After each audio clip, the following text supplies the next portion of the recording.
It started with a car the Jefferson Parish Sheriff's Office says was stolen out of New Orleans and ended with a teenager dead. Sheriff Joe Lapinto says a deputy shot and killed an 18-year-old suspect in a shooting when he tried to escape. Eleanor Tabone has tonight's top story.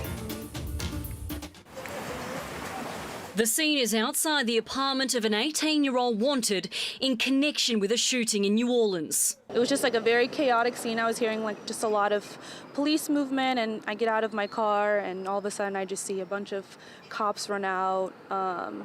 And they just said, just to go inside. Jefferson Parish Sheriff Joe Lapinto says deputies were setting up to execute a search warrant at his mother's home at the Lumiere Apartments on West Esplanade in Metairie after spotting a stolen car.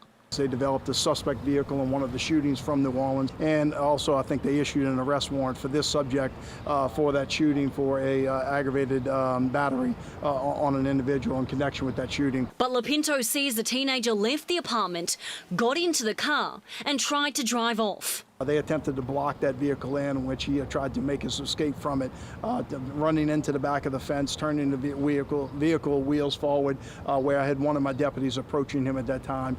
My deputy ended up firing shots into the windshield. He died at the scene.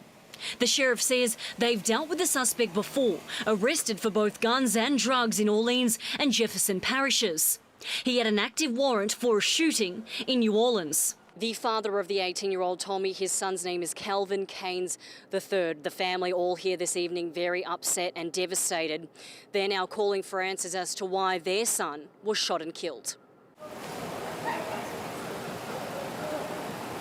A neighbour said he heard around 7 gunshots. My son was he was upstairs, so, I really just, grabbed him and, took him for cover, to make sure he was all right, to, make sure everything wasn't, near us, because it sounded like, the gunshots was near us.